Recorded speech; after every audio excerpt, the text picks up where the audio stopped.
How's it going? Welcome to Gattsy on Goosebumps, the show in which I review every single Goosebumps book from R.L. Stine's original series. And joining me, as always, is my very spooky co-host, Josh Underhill.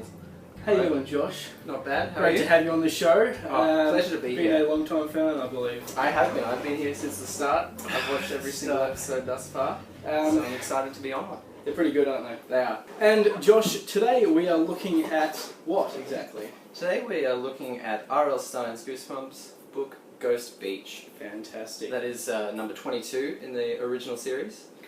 And we've got some pretty interesting cover art here. Would you like to take it right up to the front there? I would. I'll take it up here. We'll have a little look here. Like the cover? I do like the cover.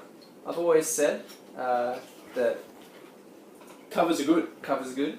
I mean, I'm no R.L. Stine, No, you're not, myself, but I think this could have been improved with a question mark.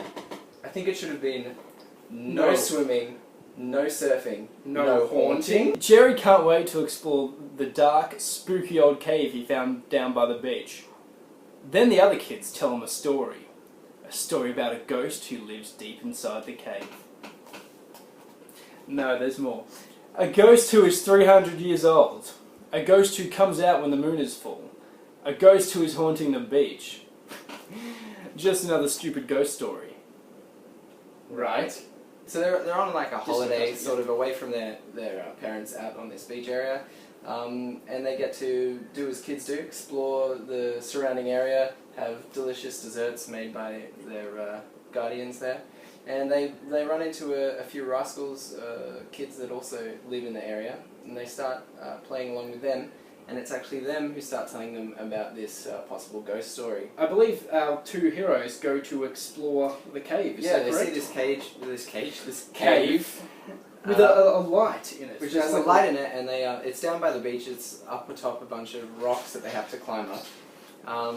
So they think, we have to explore this. Like, most of the book is them like discussing what's in the cave and if they should go to the cave. Yeah, whether they should go to the cave. And the three kids know there's a ghost. yes, But the grandpa are like, it's just the Northern Lights.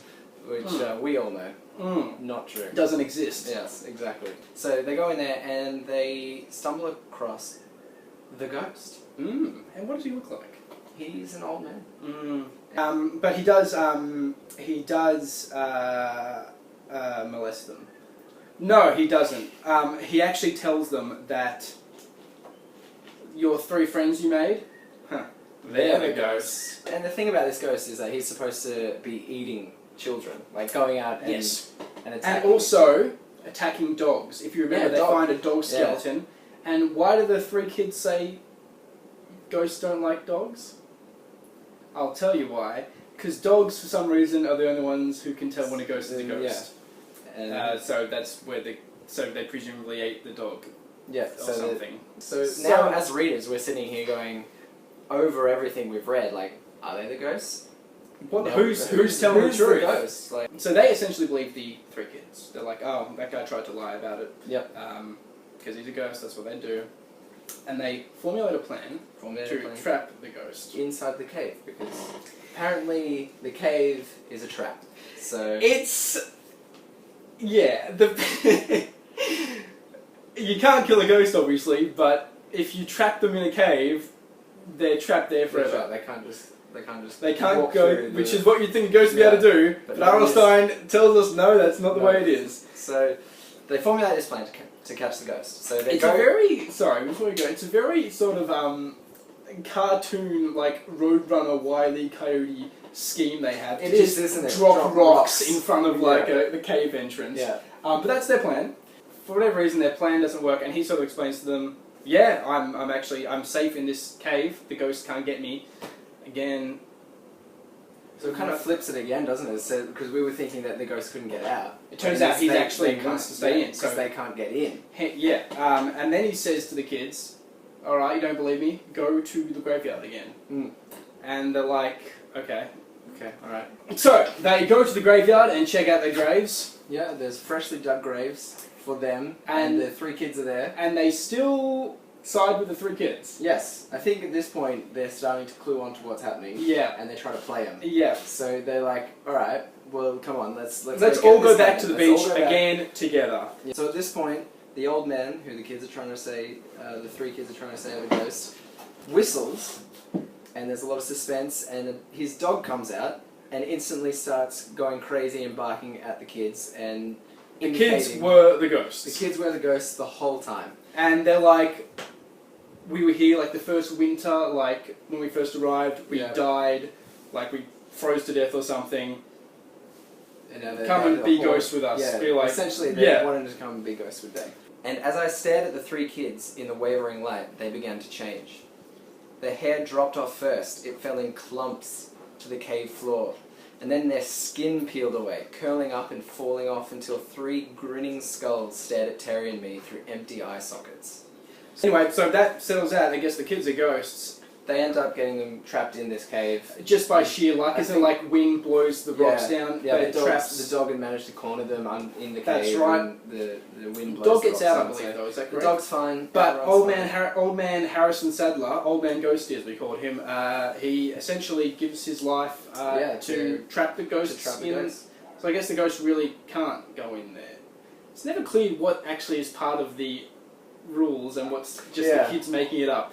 Anyway, the ghosts are defeated by being trapped in a cave, which we all know is the only way you can defeat a ghost. And I guess everything ends very happily. Isn't that right, Josh? Well, does it? What?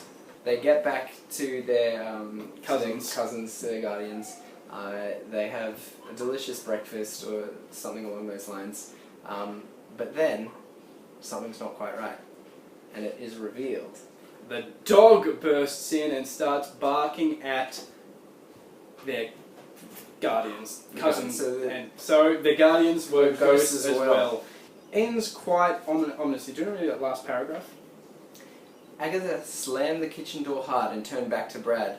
What a pity that dog had to show up, she said, shaking her head fretfully. Now what to do with these two kids, Brad? What to do with the kids? And that's how it ends. Yeah, it's quite a grim ending. A lot of times it'll just be like a cheap little scare. Yeah, like a hint. Yeah, but like this one is sort of like, they're gonna... Something's gonna happen. Do ghosts eat people in this, or is that just a rumour? Well, see, now this is my one critique of this story. Lay it on me, bro. So it's a wholehearted story. There's lots of interesting thrills there. There's lots of mind games going on in a for a Goosebumps book. Mm-hmm.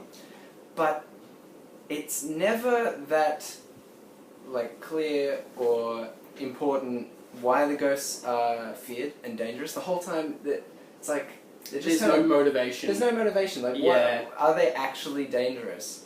Like, the only hint is when they dug the graves, but even then, when they confront them about it, they don't try and kill them. They don't try and kill them or anything. So. And also, how does that work? Do they kill them and then put the bodies in the grave, and then the ghosts come out of the grave?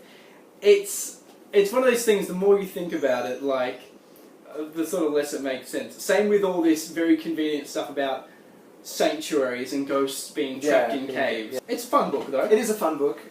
If you like beaches, probably don't read this because this isn't a good beach to go to. That's a bad example of a beach. But a good setting, I think. I like the flip of thinking that the old man in the light in the cave was the ghost, and then all of a sudden that wasn't the case. It's a classic Goosebumps bait and switch. Leads you to believe that something is the scary thing when it runs out. It's actually the other thing. Yeah. Are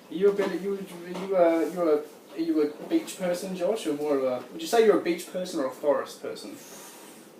Or a mountain person. Let's throw that in there as well. I think forest person. Yeah, I would say so as well. Do you swim much? Not anymore. You used to? Yeah, and then I read this book. Well, that's about all we've got time for. Please join me next week, in which I discuss Goosebumps number 23, which should say on the back there, Josh. Number 23 is Return of the Mummy. Fantastic, I can't wait. Josh, thanks a lot for being part of the show. Anytime. You must, because they say you should never meet your heroes, but you have. I have. Alex is a true hero of mine. You said it. And as I say would you like to take us off? I would like to sign us off with my classic and copyrighted catchphrase? I would. As I say in the motherland, Odstat prividenje. Stay spooky, everyone. That's good. That was a good touch.